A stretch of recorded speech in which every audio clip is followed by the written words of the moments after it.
A few weeks ago, I hiked one of the most beautiful hikes in the nation, the Enchantments in Washington State. If you've ever done it, you know it's beautiful, but it's also brutal. Heading up Asgard Pass, you're climbing nearly 5,000 feet to almost 8,000 feet above sea level. And if you live near sea level like me, you can definitely feel the air getting thinner. But the beauty makes up for the pain. Several times I found myself wondering, am I even on the right trail? I had to stop, backtrack, pull up the map on my phone, look for a cairn, another hiker, anything. Sometimes you're scrambling over rocks with no path in sight, and sometimes the trail just disappears. And when you're tired enough, you start questioning everything, including why you're out there at all. Investing feels exactly like this, not because it's hard, but because the right path almost never feels obvious while you're walking on it. Today, I'm going to show you 3 moments where a good investment decision feels completely wrong, and why that discomfort might actually be the signal that you're on track. Number 1, buying feels wrong when markets are down. The news is bad, unemployment is climbing, your account is down, and you're not just hearing about the pain anymore, you're starting to feel it. Every instinct says don't buy, maybe even sell. But historically, this is when the best opportunities show up. Think back to the early days of COVID. Everyone was locked down. Everyone was scared. Markets are dropping hundreds of points per day. There was no optimism at all, just fear. That was the time to buy.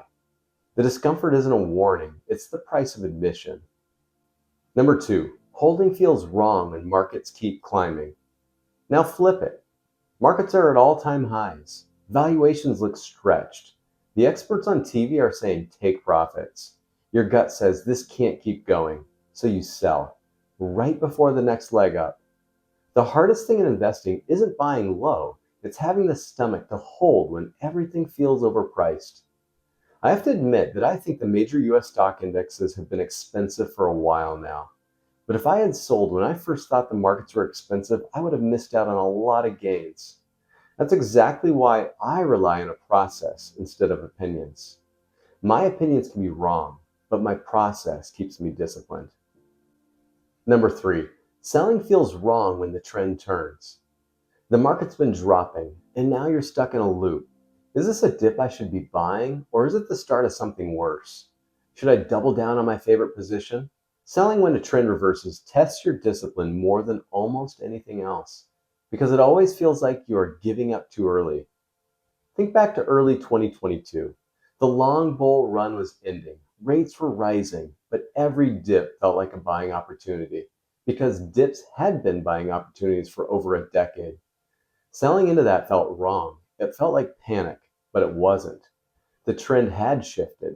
The investors who sold early looked like they were panicking. A year later, they looked disciplined. Back on the trail. Often, I didn't have certainty about where I was going. There were stretches where I couldn't find the path at all, as it was covered in deep snow. But I always knew I was generally moving in the right direction. So I kept going. Investing works the same way. Successful investors don't have more certainty than everyone else.